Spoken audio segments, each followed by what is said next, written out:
नमस्कार, आप देख रहे हैं सुदर्शन न्यूज। मैं हूं संगीता झा। बुलेटिन में शुरुआत करेंगे उत्तर प्रदेश की खबरों के साथ। खबर यूपी के फर्रुखाबाद से है, जहां होली के त्योहार पर सुरक्षा व्यवस्था को लेकर डीआईजी आलोक प्रियदर्शी एक्शन मोड में नजर आ रहे हैं। बता दें कि होली के त्योहार से पहले दंगाइयों से निपटने के लिए डीआईजी आलोक प्रियदर्शी ने बलवा नियंत्रण का अभ्यास करवाया है और इस दौरान डीआईजी ने कहा कि होली पर हुड़दंग किया तो कानूनी कार्रवाई होगी। साथ ही उन्होंने कहा कि रमजान और होली का त्योहार एक साथ पड़ने पर सभी धर्म गुरुओं को बुलाकर मीटिंग की। बता दें कि जिले में 2210 स्थानों पर होलिका दहन किया जाएगा, जिसको लेकर सुरक्षा व्यवस्था के कड़े इंतजाम किए गए हैं। 129 होलिका दहन स्थल संवेदनशील चिन्हित किए गए हैं। सुबह से ही प्रत्येक होलिका दहन स्थल पर पोस्टर पार्टी भ्रमण करेगी।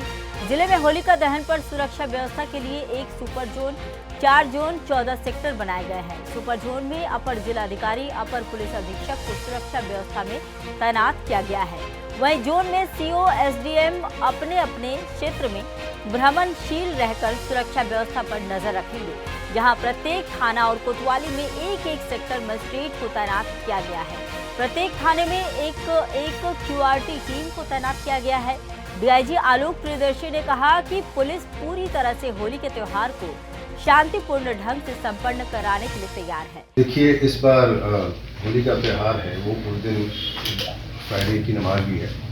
उसके लिए जो अलग से सेंसिटिविटी को मद्देनजर रखते हुए जनपद में बहुत बृहद तैयारियाँ कराई जा रही हैं। सारे थाना अध्यक्षों से कहा गया है कि वो लगातार मीटिंग्स करें धर्मगुरुओं से और उनको इस बात के लिए प्रेरित करें कि टाइम को थोड़ा सा आगे पीछे कर लिया जाए। इस विषय में कई धर्मगुरुओं की तरफ से अपील भी आई है और लगातार इस पर चर्चा चल रही है और कई जगहों पे इसके विषय में समर्थन भी मिल गया है कि वहाँ पे नमाज का समय थोड़ा फ़र्क कर लिया जाएगा और बीच में कम से कम 1 घंटे का गैप रखा जाएगा। होली जब बंद की जाएगी और नमाज के बीच में 1 घंटे का गैप रखने की बात लोगों से की जा रही है और कई जगह से इसका हमें अप्रूवल भी मिल गया है।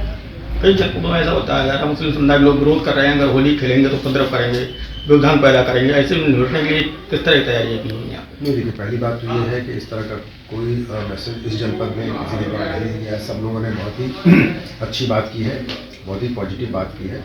इस तरह की कोई सूचना इस जनपद में नहीं है। लेकिन किसी भी तरीके से कहीं भी कोई भी व्यक्ति अगर उपद्रव करता है तो उसे निपटने के लिए पुलिस की पूरी तैयारियाँ हैं, उनके सख्ती के साथ निपटा जाएगा और इस त्यौहार को बड़े ही हर्ष उल्लास और सांप्रदायिक समानता के साथ इसको निपटाया जाएगा। अब बात करेंगे यूपी के जनपद बरेली की, जहां स्टेट बैंक ऑफ इंडिया शाखा शाही में वरिष्ठ लिपिक पद पर तैनात जयपाल कर्मचारी का मामला सामने आया है, जिसमें जयपाल कर्मचारी से पूर्व में 2022 वर्ष में पीलीभीत के क्षेत्रीय प्रबंधक राजीव पचौरी ने किसी बात को मुद्दा बनाकर दलित वरिष्ठ लिपिक बैंक कर्मी जयपाल को जाति सूचक शब्दों से अपमानित कर उनका मानसिक उत्पीड़न व शोषण कर उसे अश्लील गालियां दी थी, जिसमें बात बढ़ने पर विभागीय लोगों ने मध्यस्थ करके मामले को सुलझा दिया।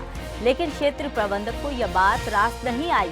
उन्होंने अपनी पुरानी रंजिश के चलते अपने इसी मार्च माह 2025 में ट्रांसफर हो जाने से पहले ही उन्होंने दलित कर्मी जयपाल को नौकरी से निकलवाने और उसे जान से मारने का षड्यंत्र रचवाया और यह बात पीड़ित पक्ष ने सुदर्शन न्यूज चैनल कार्यालय बरेली में रूबरू होने पर कही।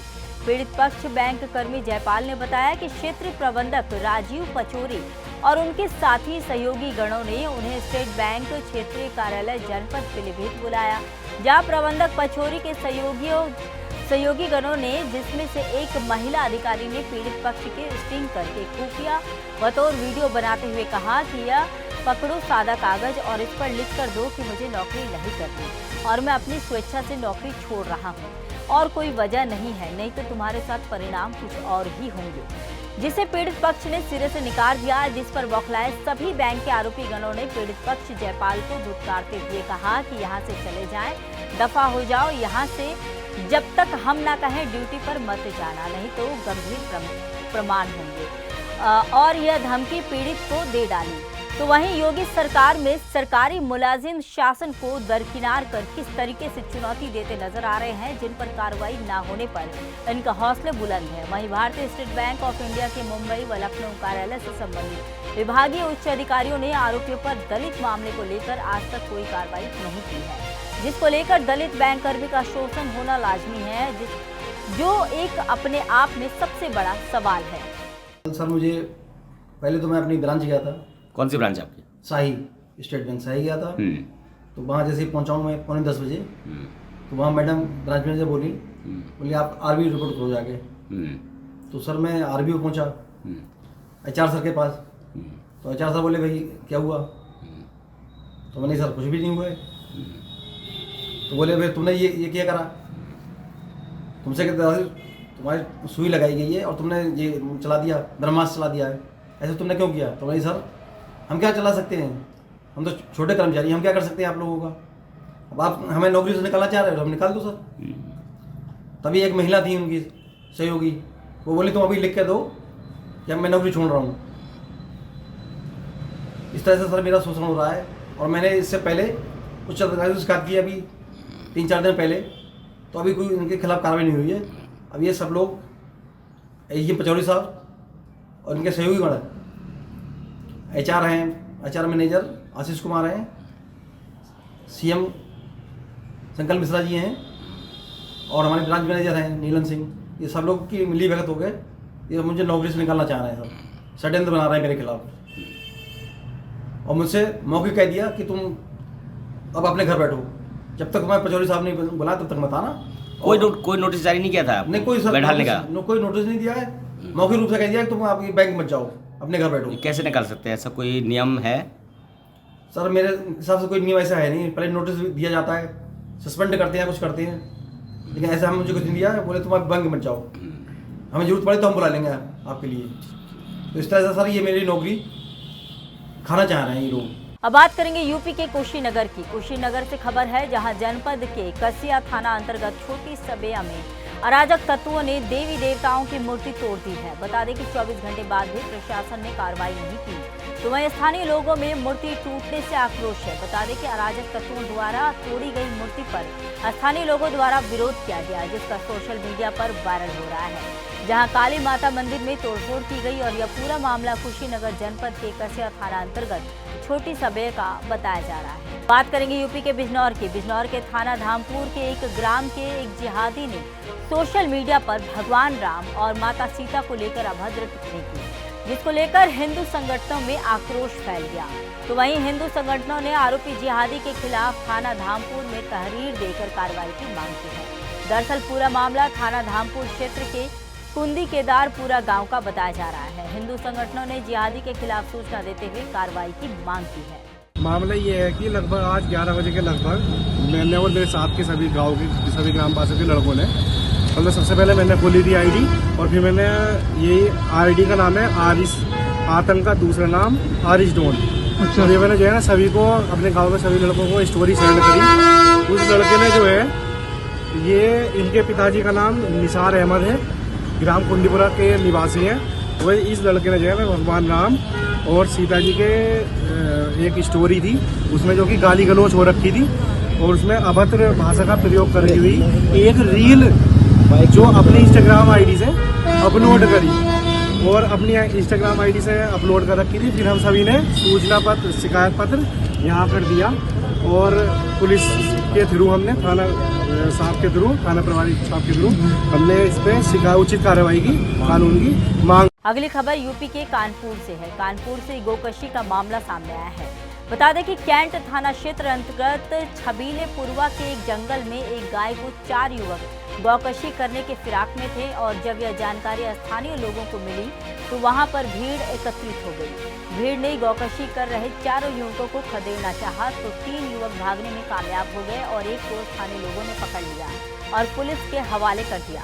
वहीं जानकारी पर पहुंचे क्षेत्रीय पार्षद जितेंद्र कुमार चौरसिया ने बताया कि बीते हफ्ते पहले भी उनको गौकशी की सूचना मिली थी। फिलहाल पूरे मामले पर कठोर कार्रवाई की मांग की जा रही है। कल दिनांक 7/3/2025 को शाम करीब 7 बजे थाना छावनी अंतर्गत गौकशी किए जाने की सूचना प्राप्त हुई। सूचना पर फोर्स तत्काल मौके पर पहुंची और देखा कि एक व्यक्ति जिसका नाम मेहताब आलम पुत्र अब्दुल रहमान उम्र करीब 42 वर्ष जनपद उन्नाव जिसके साथ भीड़ द्वारा मारपीट की गई है। घायल व्यक्ति को प्राथमिक उपचार हेतु अस्पताल भेजा गया है संपूर्ण घटनाक्रम की जानकारी करने पर प्रथम दृष्टया जुए में पैसे हारने के कारण मारपीट किए जाने की बात निकल कर आई है। इस पूरे विवाद को सांप्रदायिक रूप देने के लिए थाने पर गौकशी की सूचना दी गई। गौकशी से संबंधित मौके पर कोई भी ऐसा साक्ष्य या प्रमाण नहीं मिला है जिससे इसकी पुष्टि होती हो। इस पूरे विवाद में कौन कौन लोग शामिल थे इसकी जानकारी कर अभियोग पंजीकृत किया जाए। ये जहाँ पर जिस स्थान पर खड़े हैं छबीलेपुरवा है ये, यहाँ के स्थानीय लोगों के द्वारा हमें फ़ोन कर सूचना दी गई कि यहाँ पर गाय काटी जा रही है। आप पार्षद जी जहाँ कहीं हैं जल्दी आ जाए, क्योंकि यहाँ के लोगों का पास मेरा ही नंबर है, तो उन लोगों ने मुझको फ़ोन करके बुलाया। मैं यहाँ पर आया तो काफ़ी भीड़ में 100-150 लोगों की इकट्ठा थी। एक गाय बंधी हुई थी, गाय के कान में कुछ कट का निशान भी था और 4 साथी इनके थे, जिसमें से एक थोड़ा जो पेट से भारी था वो भाग नहीं पाया, तो उसको लोगों ने स्थानीय लोगों ने यहाँ पर पकड़ रखा था उसको, और बाकी जो 3 लोग थे वो यहाँ से भागने में जो कामयाब हो गए। क्योंकि उसके थोड़ा पूछा भी गया तो उसने अपना नाम जो है आलम बताया है, और उसने कहा कि पहले तो उसने बोला कि मैं जाजमऊ में रहता हूँ, फिर उसने दोबारा कहा कि सच बताओ, तो उसने कहा कि मैं गंगा पार रहता हूँ। और निजी इस तरीके से यहाँ के लोगों के द्वारा मुझको 15-20 दिन पहले भी सूचना दी गई थी कि पार्षद जी यहाँ पर गाय कटती है, तो हमने सोचा कि ऐसे ही लोग बता रहे होंगे, तो हमने कहा कि कोई सबूत कोई प्रूफ हो तो हमको फ़ोन करना। इस तरीके से अफवाह मत फैलाओ किसी का। अगर गाय थी अंदर, एक गाय बंधी हुई थी यहाँ पर, जिसको लोग काटने का प्रयास कर रहे थे, लेकिन स्थानीय लोगों की मदद से मेहनत से वो गाय को बचाने में लोग कामयाब रहे और गाय को काटने नहीं दिया गया और गाय बच गई। ये बताइए, मौके पर कुछ अवशेष या फिर कुछ हथियार मिले? हथियार कुछ नहीं मिले उनको। जैसा कि हमने बताया कि वो लोग 4 लोग साथी को साथ में थे। जहाँ से जाली का गेट ये कटा हुआ था, वहाँ से केवल 1 लोग अंदर आए थे, बाकी और भी इसके कट है, तो उसके जितने साथी थे वो पीछे के गेट से आए हुए थे। अंदर जाकर चारों मिल गए थे, तो किसी एक ने देखा था, तो उन 2-4 लोगों को सूचना दी, तो उन लोगों ने जैसे दौड़ाया तो उसमें लोग भागने में कामयाब हो गए। एक जो है पेट से थोड़ा भारी था, जंगल का है, तो काटे लगे। हम लोग तुरंत मैं यहाँ पर आया, तो यहाँ पर पूछा हमने, किसी पुलिस को बुलाया, किसी ने बोला, तो मैंने पहले जाजमऊ एसओ को फ़ोन किया मैंने, फिर उसके बाद चौकी शिव गोदावरी को फ़ोन किया, लेकिन कुछ विलम्ब हुए, नहीं मौके पहुँचे, तो मैंने कैंट एसीपी को फ़ोन किया। हमने कहा कि हम फ़ोन करेंगे, मैं कुछ देर हो गया, लेकिन अभी यहाँ पर मौके पर कोई प्रशासन नहीं आई है, तो उन्होंने तुरंत कैंट और जाजमऊ को उन्होंने फ़ोन के संज्ञान में लेते हुए तत्काल प्रभाव से यहाँ पर पुलिस को भेजने का काम। मांग यही है कि ये जो हत्यारे हैं, जो इस तरीके के, यानी कि मुख्यमंत्री आदरणीय योगी आदित्यनाथ जी की इतने सख्ती के बाद भी इन लोग इतना ठोस कदम उठा लेते हैं, कितना इनके अंदर जिगरा है, तो इनके साथ एक ऐसा कार्य करना चाहिए कि और लोग भी जो इनसे देखकर सीखें। इस तरीके का गौकश हत्या गौ की करने के लिए 4 बार इनको सोचना पड़े कि हम गौ हत्या करेंगे तो ये सरकार, जो मुख्यमंत्री प्रदेश योगी आदित्यनाथ की सरकार है, कि हमको क्या सजा देगी। तो उसके इस तरीके से कोई ठोस कदम प्रशासन को उठाना चाहिए और इस पर कार्रवाई भी करनी चाहिए, क्योंकि अभी सुबह आकर, अभी रात का समय है, अभी सुबह आकर देखेंगे तो पहले 1.5 महीना 2 महीने पहले भी जो काटे गए थे उसका भी कोई ना कोई जो है उसका कुछ ना कुछ प्रूफ उसका मिल जाएगा। अगली खबर यूपी के संभल से है। संभल में हिंदूवादी संगठन के लोग हरि मंदिर में यज्ञ करने पहुंचे, तो वहीं एसडीएम ने सभी को हरि मंदिर में नहीं जाने दिया। इसको लेकर गुस्साए देवभूमि मुक्ति आंदोलन के सदस्यों ने एसडीएम ऑफिस पर यज्ञ करना शुरू कर दिया। बता दें कि अगले शुक्रवार को हरि मंदिर पहुंचकर यज्ञ करने का ऐलान किया गया और साथ ही जामा मस्जिद में मुस्लिमों की नमाज बंद करने की मांग की है। पूरा मामला संभल का है, जहां दिल्ली से आए देव मुक्ति आंदोलन कार्यकर्ता हरि मंदिर में यज्ञ करने को संभल पहुंचे। स्थानीय प्रशासन ने सभी को रास्ते में रोक दिया, जिससे गुस्साए कार्यकर्ताओं ने एसडीएम ऑफिस के गेट पर हवन कुंड रखकर यज्ञ करना शुरू कर दिया। दिल्ली से आए हैं और हम हरिहर विष्णु मंदिर पर यज्ञ करना चाहते थे, लेकिन हमको प्रशासन ने रोक लिया और यहाँ एसडीएम कार्यालय में बंधक बना दिया और पुलिस फोर्स लगा दी, हमको नहीं जाने दिया। और अब ये हम चाहते थे कि हमको वहाँ पूजा नहीं करने देंगे तो हम वहाँ नमाज भी होने देंगे, लेकिन वो नमाज भी का टाइम भी पूरा हो गया और हमको अब जा कर के इन्होंने रिलीज़ किया है और हमने फिर मजबूरी में यहीं यज्ञ कर दिया, क्योंकि पूरा संबल ही देवभूमि है। तो हमने यहाँ एसडीएम कार्यालय के परिसर में ही अपना यज्ञ कर दिया। वहाँ हवन किस लिए करना चाहते थे, क्या है वो हमारी हरिहर विष्णु मंदिर है, इसलिए करना चाहते हैं। हमें पूजा का अधिकार है, वहाँ हम पूजा करेंगे। वहाँ मुस्लिम पक्ष कहता है कि शाही जामा मस्जिद है, बाबर ने इसको बनवाया है। सब बेकार की बात, वो सब बेकार की बात। वो सब तर्कसंगत नहीं है, क्योंकि जो उच्च न्यायालय, सर्वोच्च न्यायालय में उत्तर प्रदेश सरकार ने ये कहा है एफिडेविट में कि वो सरकारी संपत्ति है। अभी विवादित तो वहाँ जामा मस्जिद कैसे होगी? नमाज भी नहीं होनी चाहिए जब पूजा नहीं होनी है तो। और वहाँ उन्होंने उच्च न्यायालय ने, इलाहाबाद ने भी इसको विवादित ढांचा कहा है, उन्होंने मस्जिद नहीं कहा है। जब ढांचा है तो नमाज में नहीं, तो हमारा भी बराबर का अधिकार है।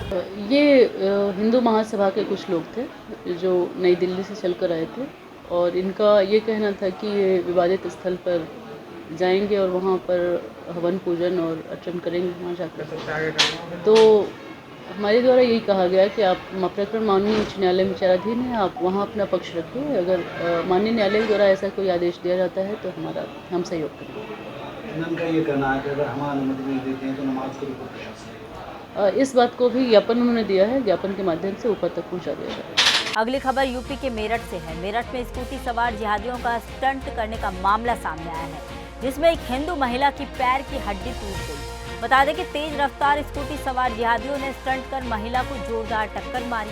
वहीं दूध लेने जा रही महिला को स्कूटी सवार 2 युवकों ने टक्कर मारी। सूचना पर पहुंची पुलिस ने स्कूटी कब्जे में ले लिया है और महिला को जिला अस्पताल में भर्ती कराया है। थाना सिविल लाइन क्षेत्र के इस पेट्रोल पंप के पास का यह मामला है। देखिए, हापुड़ रोड पर अभी स्कूटी सवार 2 व्यक्तियों द्वारा एक महिला जो कि यहाँ वॉक कर रही थी, उनका एक्सीडेंट किया गया है।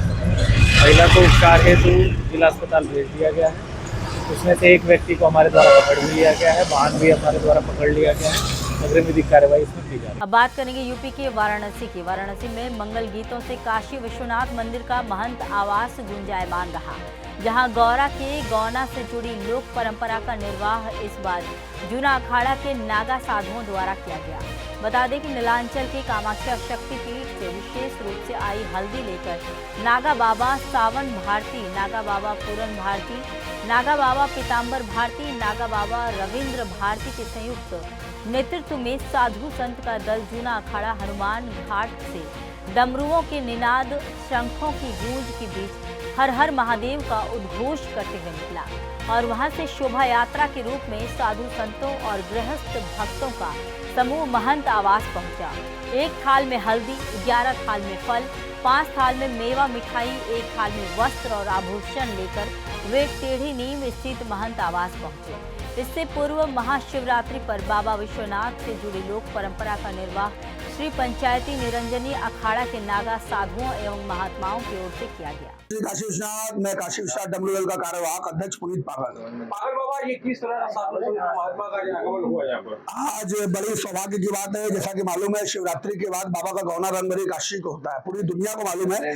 लेकिन रंगभरी एकादशी के 2-3 दिन पूर्व माता को हल्दी का कार्यक्रम सभी काशी की जनता लगाती है और अब की बार कई 100 सालों बाद मौका मिला है कि दिगंबर साधु लोग जूना अखाड़े से हमारे सावन भारती जी बाबा और तमाम साधु, दिगंबर साधु माताएं लोग, सभी लोग मिल करके आज प्रथम हल्दी उन्होंने माता को लगाई है। उसके बाद जो है आम जनता हल्दी लगाने का कार्यक्रम चालू कर रही है।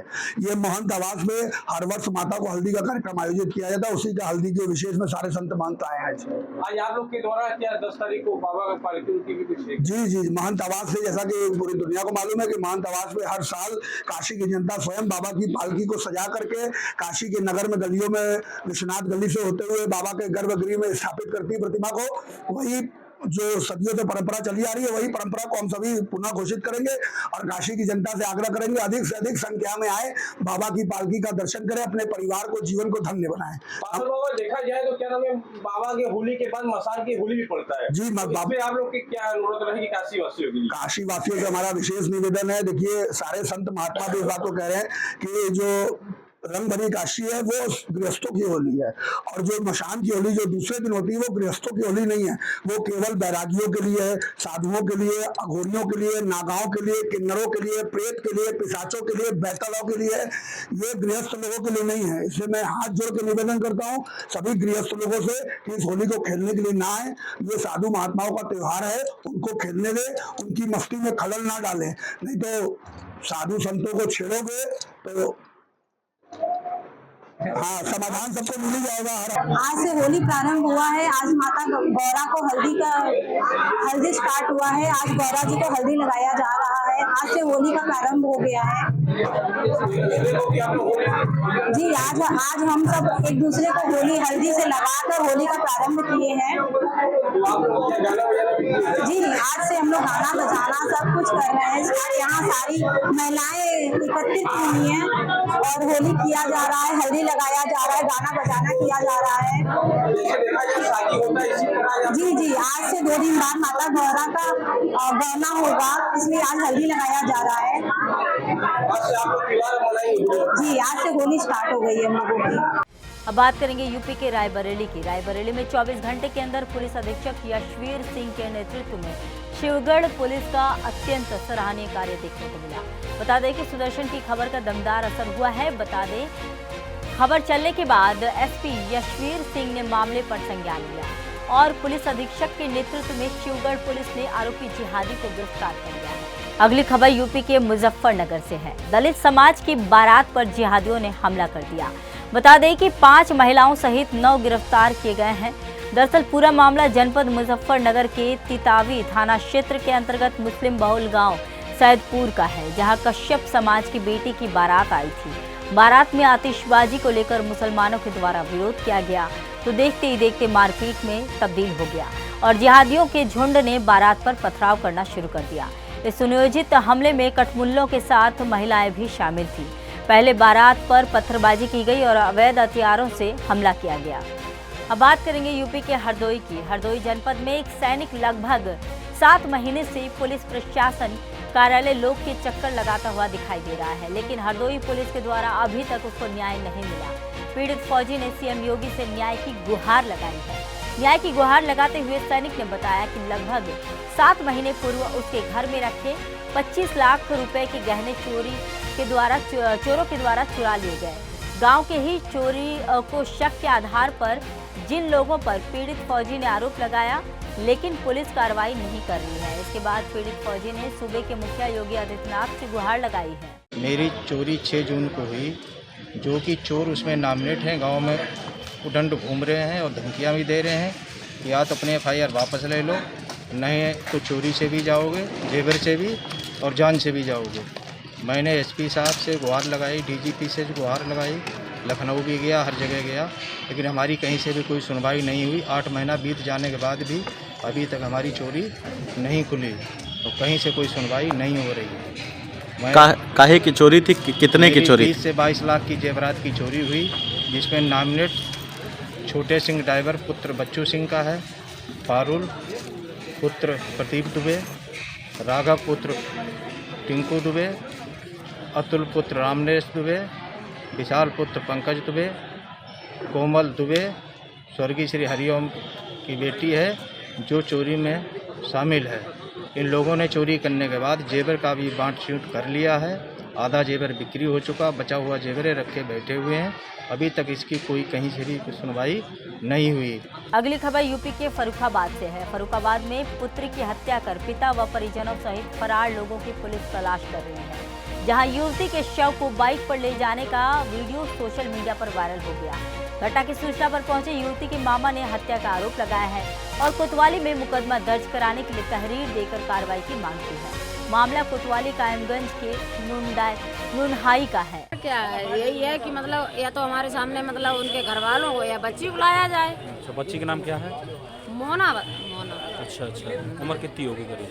वही है 13-14 साल की। अच्छा, क्या हुआ, क्या आपके संज्ञान में, जैसे क्या मामला है, क्या घटना हुई है? अब घटना क्या, जैसे वही बता रहे सब लोग कि मतलब बच्ची मिल नहीं रही है। अच्छा। उसके साथ क्या हुआ है इसकी जानकारी मतलब पुलिस करे।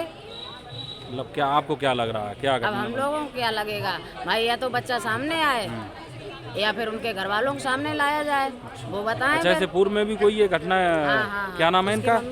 किसका? जो बाबा बता रही हैं? विजेंद्र। अच्छा, क्या ये घटना कर चुके पूर्व में? घटना पूर्व में क्या कर चुके हैं ये? इसकी जो बच्ची मरी हुई है, इससे और पहले इसकी माँ को भी मारा गया। अच्छा। इसकी दादी को भी इन्हीं मारा था? हाँ, यही बताया जा रहा है। मामला ये है, हमारी बहन के 2 बच्चे थे। ये पहले हमारी बहन एक्सपायर हो गई थी। कहाँ? यहाँ नुनाई मोहल्ला में। ये कहाँ का मामला है? कायमगंज का। हाँ। बहनोई साहब का क्या नाम था? संजू। अच्छा पूरा फिर संजू सिंह चौहान। अच्छा, उनके पिताजी का क्या नाम? विजेंद्र सिंह चौहान। तो फिर क्या मामला हुआ है? मामला ये हुआ, यहाँ से 14 साल पहले हमारी बहन को आग लगा दी, या मार दी थी या आग लगा ली, उसका कुछ मुझे पक्का नहीं मालूम। हम लोग बाहर रहते थे और इन्होंने बोला बच्ची हमारी बहन एक्सपायर हो गई, उन्होंने बोला कि मैं बच्चों को पालूंगा, आप कोई केस मत करो, मैं बच्चों का नाम भी FD करूंगा, ये करूंगा। तो उन्होंने छोड़ दिया, बच्चों को खातिर में छोड़ दिया था।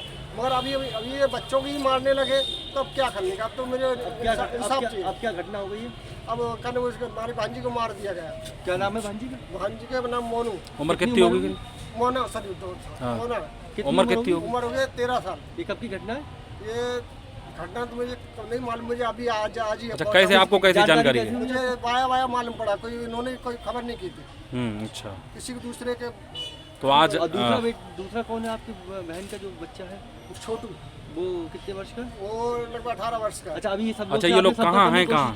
मैं संपर्क करता, सबका स्विच ऑफ है। अच्छा, यहाँ पे से आप घर गए क्या? अभी घर गए तो लॉक लगा हुआ था। अच्छा, क्या अब आपने तहरीर दी है? क्या इंस्पेक्टर साहब ने क्या, यहाँ पुलिस ने क्या कहा है? अभी बोला 1 दिन का टाइम मांगा, 1 दिन में जांच करूंगा, फिर उसके बाद करूंगा। अब बात करेंगे रायबरेली की। रायबरेली में प्रमुख सचिव परिवहन उत्तर प्रदेश शासन व जिले के नोडल अधिकारी L वेंकटेश्वर लू 2 दिवसीय दौरे पर रायबरेली पहुंचे, जहां उन्होंने विभिन्न योजनाओं के क्रियान्वयन व समस्याओं के निस्तारण के लिए विकासखंड हरचंदपुर के ग्राम बाला में चौपाल लगाई। चौपाल के दौरान प्रमुख सचिव के भाषण के दौरान बगल में बैठे SDM फोन पर बात कर रहे थे। इसी को लेकर प्रमुख सचिव ने नाराजगी व्यक्त की। इसके साथ ही सरकार की योजनाओं के बारे में प्रमुख सचिव ने ग्रामीणों को जानकारी दी। इस अवसर पर प्रमुख सचिव ने लाभार्थियों को आयुष्मान कार्ड व शौचालय के चेक वितरित किए और हरचंदपुर विकासखंड के लालपुर खास में जल जीवन मिशन के अंतर्गत निर्मित परियोजनाओं का भी निरीक्षण किया। अगली खबर यूपी के संभल जिले से है, जहां असमोली थाना क्षेत्र में हुए हत्या के सनसनीखेज मामले का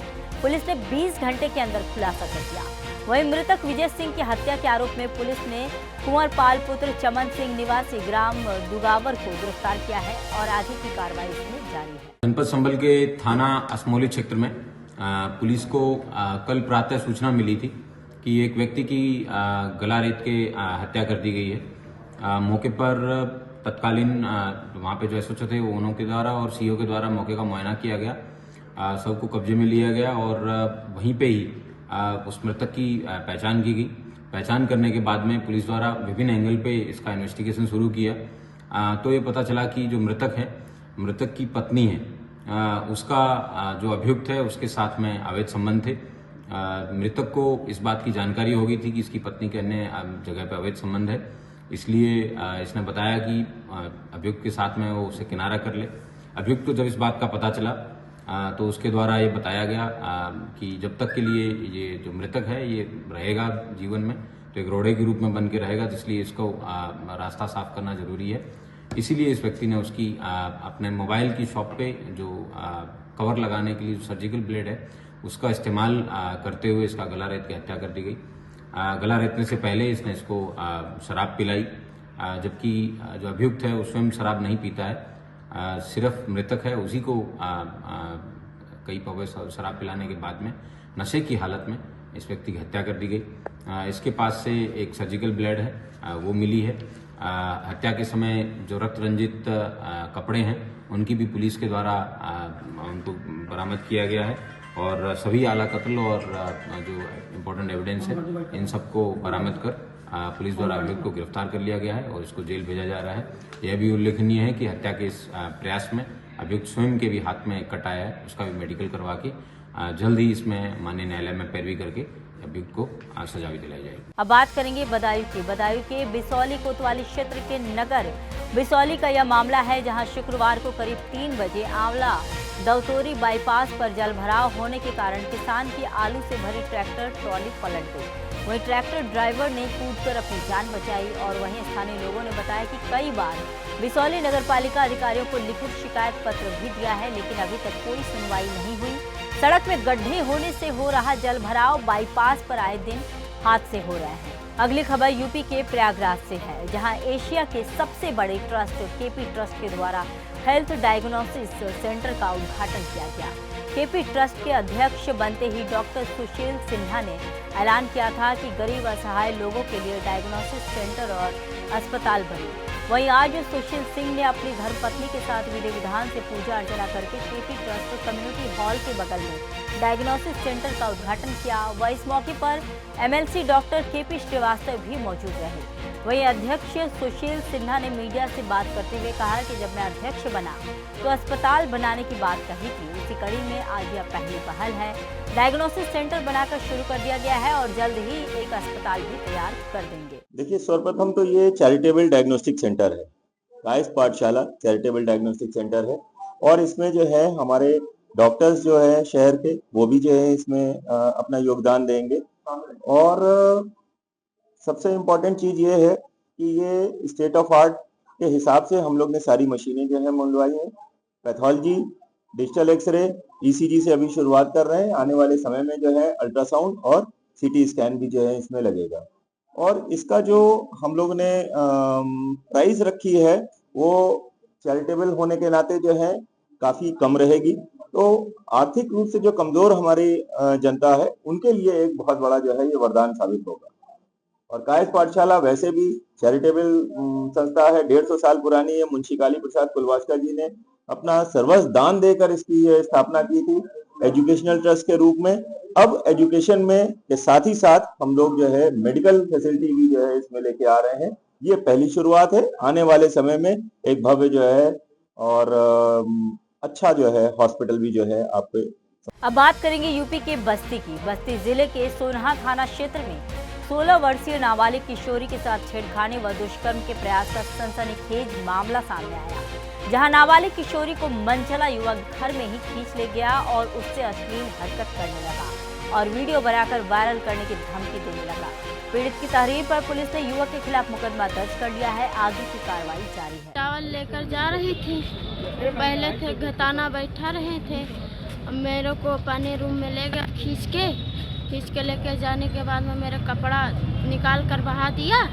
निकाल कर बहाने के बाद में वीडियो ऑन करके धर दिया। मेरा अक्सर कुछ हुआ, मेरे साथ बलात्कार किया। कौन था वो जिसने इस तरीके से हरकत देखी? जितेंद्र। क्या उससे पहले से कोई जान पहचान था क्या? नहीं। तो आपने जब वो आपको पकड़ के ले जा रहा था आपने इस बीच शोर और मचाया? हाँ सर। शोर मचाया? कोई मदद के लिए गांव वाले आए या नहीं? नहीं थे। बाद में आए, जब बलात्कार कर लिया, रोने लगे, छटपटाने लगे, तब आए। ये कब की घटना है? 10 बजे दिन में। तो क्या आपने थाने पे शिकायत की थी इसकी? हाँ करे थी, कुछ नहीं सुनवाई हुआ। थानेदार द्वारा क्या कुछ कहा गया? थानेदार द्वारा कुछ नहीं हुआ, कुछ सुनवाई नहीं हुआ। तो आज हम यहाँ पर आए तो यहाँ बोल रहे थे कि जाओ सोनहा थाना, तुम्हारा मुकदमा लिख जाएगा। कौन था वो व्यक्ति जो इस तरीके से, कहाँ का रहने वाला है, क्या नाम है उसका?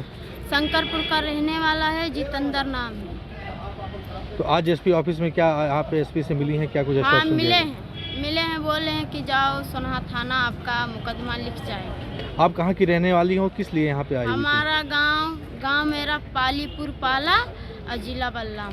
तो यहाँ पे किस लिए आई थी? यहाँ अपने बहन यहाँ आई थी। थाना सोनहा क्षेत्रांतर्गत संगीता पत्नी कंछेद ग्राम पालापुर पाली थाना उतरौला बलरामपुर की रहने वाली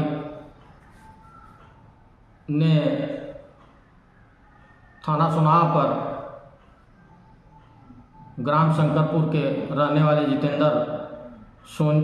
जितेंद्र द्वारा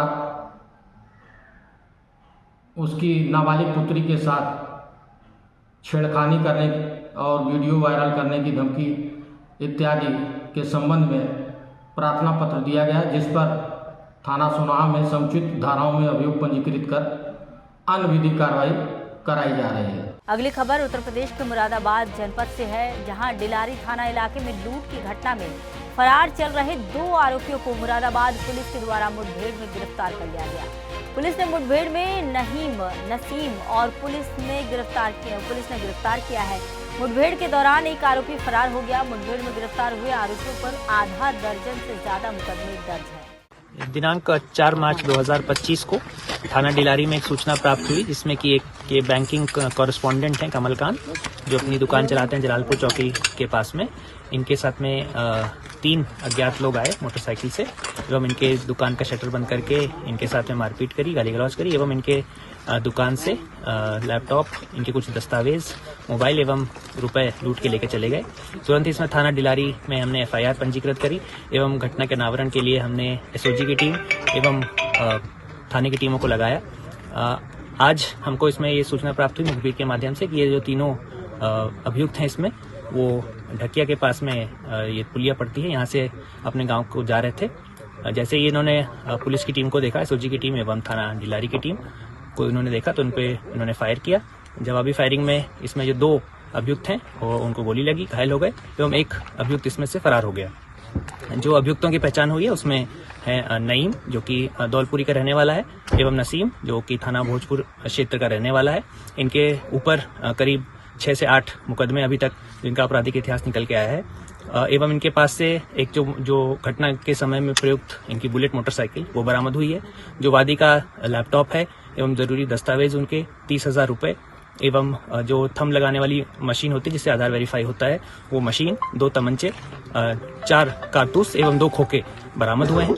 इसमें हम और जो एक अनीस है वो फिलहाल फरार हो गया है और इसमें हम आगे की अन्य विधिक कार्रवाई इसमें हम करवा रहे हैं। बात करेंगे यूपी के शामली की। यूपी के शामली में कुंभ प्रयागराज से गंगा जल लेकर पुलिस विभाग की फायर ब्रिगेड की गाड़ी में शामली SP ऑफिस पहुंची, जहां उन पुलिस कर्मियों को गंगा जल वितरण किया गया जो कुंभ प्रयागराज नहीं पहुंच सके। और मामले में SP ने बताया कि उन्हें सभी उन श्रद्धालुओं को गंगा जल वितरण किया जो प्रयागराज में स्नान के लिए नहीं जा पाए थे। प्रयागराज अमृत कुंभ से फायर टैंकर में भर करके गंगा जल आया हुआ है और इसमें जितने भी हमारे पुलिसकर्मी जो कुंभ में स्नान नहीं कर पाए थे या हमारे जो जनपद के वासी हैं जो लोग गंगा स्नान नहीं कर पाए हैं, उन सभी को ये गंगा जल वितरित किया जा रहा है, जिससे कि ये गंगा जल को लेकर के और अपना स्नान कर सकें और जो है भव्यता और दिव्यता की अनुभूति कर सकें।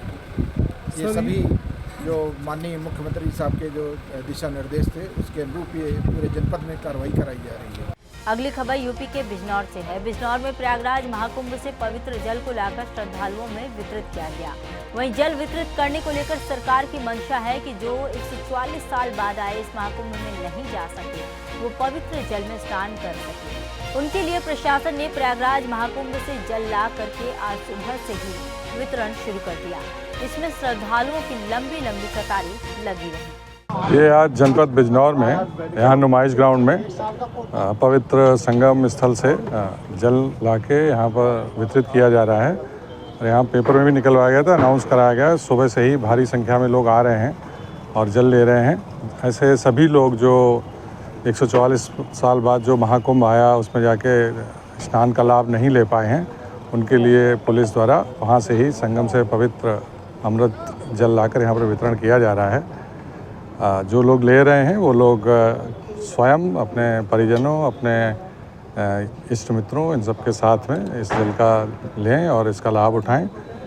साथ ही जो पुलिस जन हमारे जो ड्यूटियों में व्यस्तता की वजह से वहाँ नहीं जा पाए थे, उन सबको भी ये जल वितरित किया जा रहा है। बहुत अच्छा लग रहा है, हमें यहाँ ही मिल गया जल, वहाँ जाना नहीं पड़ा। बहुत अच्छी सुविधा है, अच्छा जल मिल रहा है। प्रशासन का धन्यवाद करना चाहेंगे। हाँ, प्रशासन का धन्यवाद करते हैं। अगली खबर यूपी के सीतापुर से है। सीतापुर पहुंचे राज्यसभा सांसद दिनेश शर्मा, जन औषधि केंद्र का उद्घाटन किया। बता दें कि जहां एक और 7 मार्च को पूरा देश जन औषधि दिवस के रूप में मना रहा है, वहीं मीडिया के सवालों का उत्तर देते हुए उन्होंने कहा कि पूरे भारतवर्ष में 7 मार्च को जन औषधि दिवस के रूप में मनाया जाता है। देश के प्रधानमंत्री के सबल नेतृत्व एवं उनके मार्गदर्शन में केंद्रीय स्वास्थ्य मंत्री द्वारा पूरे देश के मरीजों को सस्ता एवं सुलभ चिकित्सा संबंधी सुविधाएं मिल रही हैं। संसद को बदलने का अधिकार नहीं है, अधिकार नगर निकाय को, सरकार को है। लेकिन जो मैंने कल घर पे प्रवेश किया, ये बात सही है। और पहुंचने से पहले मुझसे जो पेंटर होते हैं, जो नाम पट्टिका लिखते हैं, उन्होंने पूछा क्या लिख दो साहब। हमने कहा मेरे नाम के साथ जो जैसा लिखा हो आस पड़ोस में वैसा लिख दो।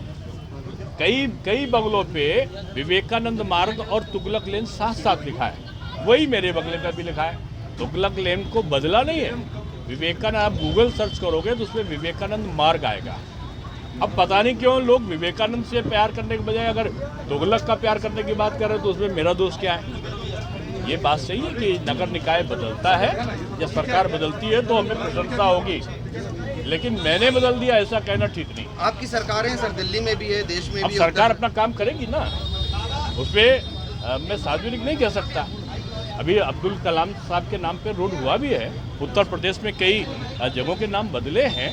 मैं ये नहीं कह रहा हूँ सबको बदल दो, धर्म के आधार पर नाम बदलने का मैं पक्षधर नहीं हूँ, लेकिन आक्रांताओं के आधार पर नाम है तो लोगों में चर्चा जरूर होती है। तो ऐसे और नाम बदलने चाहिए। क्या चाहिए ये सरकार सोचेगी, क्या चाहिए ये नगर निकाय सोचेगी। सांसद के नाते जब मैं गया तो अगल बगल जो लगा, अगर आप मेरे घर आना चाहोगे तो गूगल सर्च करोगे टैक्सी पे तो विवेकानंद रोड करोगे तो हम पहुंच पाओगे। आप तुगलक लेन करोगे तो नहीं पहुंचोगे। पहले से दर्ज, मैंने दर्ज नहीं कराया, तो इसलिए मुझे कोई सफाई नहीं देनी है। तुगलक से कोई प्यार नहीं है मुझे प्यार तो विवेकानंद से है, लेकिन मैंने ऐसा दोनों का नाम रखा है, बदला नहीं है। सर एक सवाल, अखिलेश यादव कुंभ को लेकर बड़े सवाल खड़े कर रहे हैं। अब जो कुंभ इतना सफल हो गया है तो लोग चिंता होना जरूरी है। स्टैलिन चिंतित हैं, ममता जी चिंतित हैं, लालू जी चिंतित हैं, राहुल जी चिंतित हैं, अखिलेश जी चिंतित हैं, तो क्या बुरा कर रहे हैं? सबकी जो राजनीतिक धरातल है किसकी है? कुंभ में 66 करोड़ लोग आए। आप देखो लोकसभा के चुनाव में सारे राजनीतिक दल मिल गए थे। मैं उसमें बीजेपी और कांग्रेस वो नहीं कह रहा हूँ, और सबके कार्यकर्ताओं ने प्रयास किया, तब भी पूरे देश में केवल 64 करोड़ लोगों ने वोट डाला। और यहाँ कुंभ, सनातन की शक्ति देखो आप, कोई निमंत्रण नहीं, कोई किसी ने नहीं बुलाया, अपने आप 66 करोड़ से ऊपर लोग शांतपूर्वक आए। हाथों में फूल थे, पत्थर नहीं थे। राम जी का नाम था, शंकर जी का नाम था, और अयोध्या से लेके वो माता विंध्यवासिनी तक के दर्शन किए। 2 लाख करोड़ से 3 लाख करोड़ के बीच में मैं समझता हूँ कि जो ट्रांजैक्शन हुआ है वो हुआ है, और ये उत्तर प्रदेश की आर्थिक समृद्धि का द्वार खोला है इस कुंभ ने। अब उससे चिंतित अगर दूसरे लोग हो रहे हैं तो ये उनकी बीमारी है। अब बात करेंगे बिहार की। बिहार के कटिहार जिले के कोठिया थाना क्षेत्र में एक व्यक्ति ने अपनी पत्नी की बेरहमी से हत्या कर दी। आपको बता दें कि 4 साल पहले प्रेम विवाह के बाद पति ने उसे अपनाने से इनकार कर दिया, तो वहीं कोर्ट के आदेश पर 2023 में घर लाया, लेकिन फिर मारपीट करके पत्नी को भगा दिया। तो वहीं महिला ने केस दर्ज कराया, जिससे नाराज होकर खेत में बुलाकर गला रेतकर उसकी हत्या कर दी। फिलहाल पुलिस ने आरोपी को गिरफ्तार कर शव बरामद कर लिया है और आगे की कार्रवाई जारी है। कहाँ पे? हमने देखे। अभी आप कहाँ आए थे? बटा मिला? तो क्या देखे वहाँ पे आप जब आए? अभी तो देखने को देखा, बॉडी बना हुआ था। अच्छा, क्या विवाद हुआ था? पति पत्नी में क्या विवाद हुआ था? कुछ नहीं, केस चल रहा था। अच्छा, क्या नाम है, मतलब कौन है इसका हत्या किया है? नीरज पति कंफर्म है आप? कहाँ घर है उसका? क्या नाम है वो? नीरज रहे, नीरज का खाली पकड़ के ओकरा सास घुर करे रे यंगना। अच्छा, ओकरा पकड़ के ओकरा ले गेले राखिए, तो वहां कल के हमरा नहीं मारले उड़ले छिए कदली का। हां, वहां भी तक नहीं गुजरले, वहां थाना गेलिए, महू ने कल के हम मारले छिए। कब शादी हुआ था उसका? 3 साल। तो क्या हुआ, दोनों में संबंध अच्छा नहीं था क्या? सम्मत पहले से अच्छा नहीं रहे ओकरा। अच्छा, साल भरी से ओकरा छोड़-छोड़ा हो गई। अच्छा, अभी आप लोग कहाँ आए थे? क्या हुआ है बताइए, पूरा क्या हुआ है? अभी घटना क्या हुआ है? वहाँ घटना से काल कनो मारी के राती कनो ले गेले 7 बजे ओकरा मारी देलके। मारी की करके? मारी कुने झोंपी देलके, तो हमरा से टियर नहीं लागले। हां, तब किसको पता चला? पता थाना के लिए महू कल का चौक खोज रहा है। हाँ, तब फिर क्या हुआ? खोजा, पुलिस खोजा? तो पुलिस है न खोजल के, तब वही न मालूम करल के मां घर समझ नहीं आइए। अच्छा, हाँ, यहाँ बियन है दंगल के कन्ने न मिले, कन्ने घेगवा तरी में झोंपलो। फिलहाल पुलिस बुलेटिन में इतना ही। देश दुनिया की तमाम खबरों के लिए देखते रहिए सुदर्शन न्यूज। जय हिंद।